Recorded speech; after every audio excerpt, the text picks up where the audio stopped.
You want to say anything about specifically from your point of view, how student assignment you think would have, I mean, you made some suggestions there with the bus for quality schools and so on. Giving choices that, and placing these schools at midpoints where parents get to decide this is best for our children. I look at, for instance, and let's go back to Villa Heights. Those parents over there have expressed a great interest in STEM or STEAM and the Montessori program. And they can't get their kids there. They don't want to bus their kids all the way to Walter G. Byers.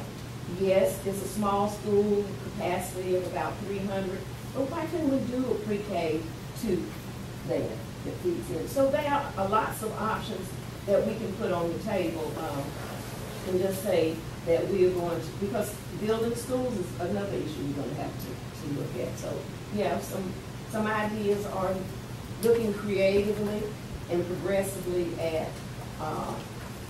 schools of choice and not just dumping, and I don't know if I should use the word dumping, but placing, because these are great programs, career tech in certain students, but qualitatively making decisions and placing it so that we have browns and blacks and whites making informed choices. Okay. Tom, may I ask a question? Sure. Yeah, let me say just a word. Erica and Paul are the other two board policy committee. So I'm fine with the question, so we get something while we're on this topic, but they do both have something they want to say too. So, all right. Go ahead, Mary. Scott, what is the average cost for a Montessori program if we're going to start it with pre-K 2? Because this was something that another group of parents had talked about for another of our schools. Do we know what the startup cost would be? Because I know you have to have the Montessori trained staff. Yeah, I don't have an exact number, but okay, could that be something you could get for us? Okay. Okay.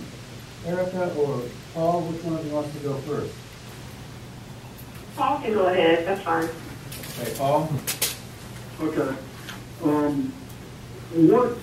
Really, I appreciate your comments, and I think that to some extent there's some middle ground there that maybe you and I could agree on. But I think that one thing that we lack is the establishment within the schools of the quality of the education being provided. Now, when we look at, and I know I've been harping on this from a root cause perspective, but when we look at the state of North Carolina providing us grades for our schools, there is they're the only organization that we have available to us that grades us on a scale with the rest of the state. And we have D's, schools that are D's and F's. And I think that as a board, we have to stand up and say we will not tolerate that. Now, my goal would be to have every school in CMS graded by the state of North Carolina as a C or above.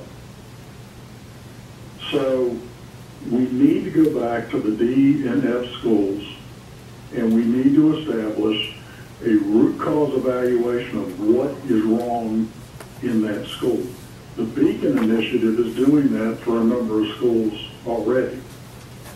And we need to find out what the problem is and then determine how to address it.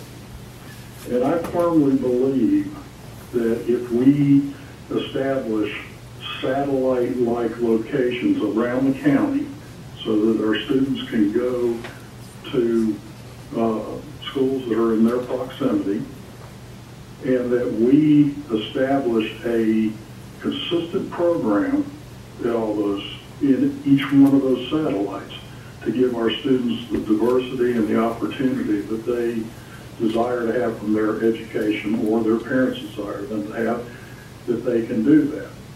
but I honestly believe that if we don't address that root problem in the school, everything we do is just going to be a shot in the dark. Maybe this will work or maybe that will work. And if you never get to that core problem, then, you know, you're just ignoring the issue. And I think the board needs to establish in policy a commitment that we do not have any schools in our system rated by the state of North Carolina as a D or an F. And I don't know what the issues are. I don't know what the solutions are, but until we go in there and find out, we can't address it. And I don't think that busing students is going to fix it. I don't think that, you know, people leaving the system is going to fix it. I mean, we've got to get in there and find out what the problems are. And that's why I'm so excited about what Beacon is doing. And I truly believe that we need to take those results and we need to move forward with establishing solutions for those schools, and then again take that same initiative to the other D and F schools around the system and do the same thing. Okay. So that's all I got to say. You have any other suggestions about student assignment or any other concerns in the district that you want to share today, or are you sort of finished until you hear what the rest of us say? Well, I think I'm finished till I hear what the rest say. I mean, I think that the student assignment is, again, it's one piece of a large puzzle. And I think that, you know, trying to do student assignment without knowing the background of the other items as far as, you know, why schools are underperforming, you know, what the students want, what the parents want, all these different items. I don't see how we can do an assignment plan that's comprehensive for the system without knowing all that information. Okay, thank you. Erica? Well, I would repeat philosophically some of what my colleagues have said. I've said this before and I'll say it again. I believe that we need to take a critical, very intentional look at each school that is in our school district and really make a determination of would we as adults send our own children, our grandchildren, our nieces and nephews to that school, whether it's for things that are based in reality or even if it's the perception of a school. We need to know, are there schools in our district that we as the leaders of the district would not send our children or loved ones to?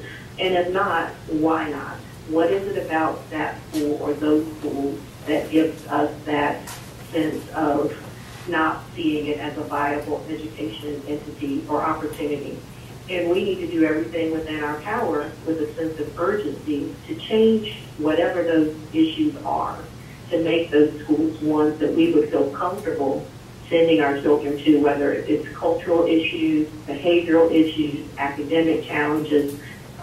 We need to figure out what's going on so that we can fix it and make sure that the schools are ones that everyone sees as viable.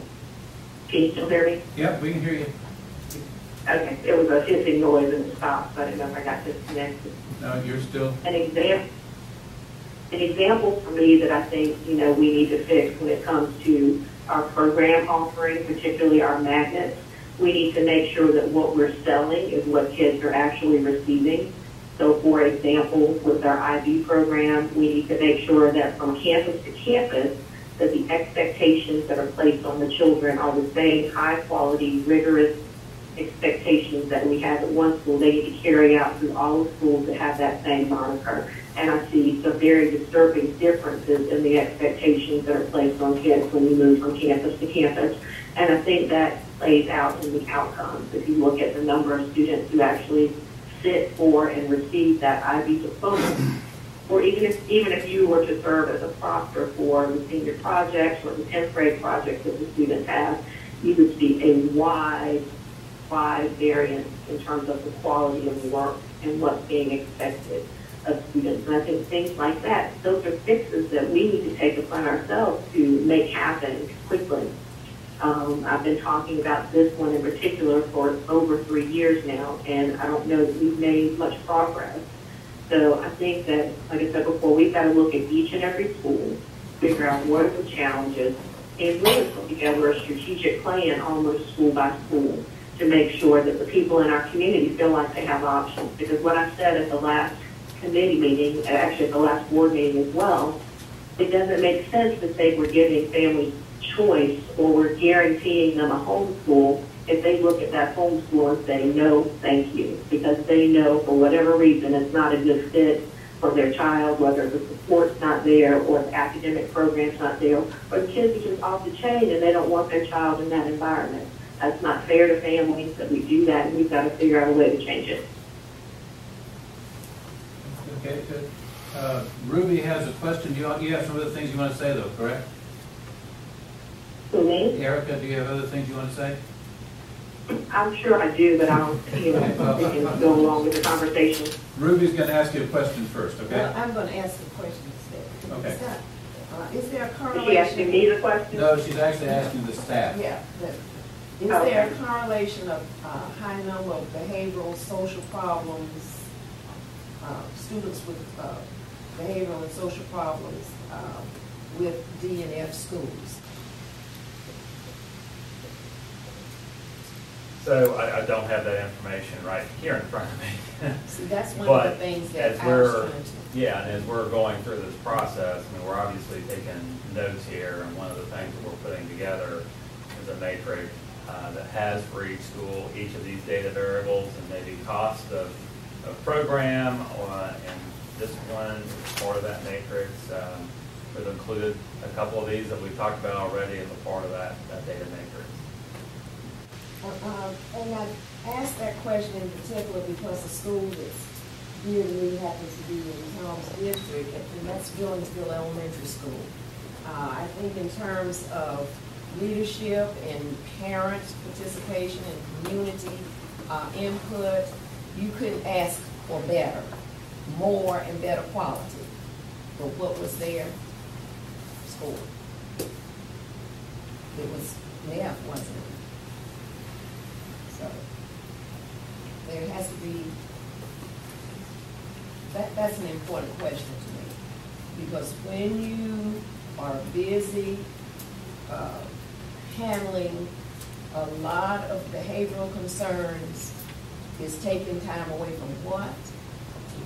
Teaching, quality instruction. Okay, what we've heard is that this is fitting into this matrix, school-by-school matrix to help us understand what's going on, so that's good to hear. We're asking for some things that our staff is already working on, and part of this is to help them to know what the data is that we want to have so that we can move forward, so this is very helpful.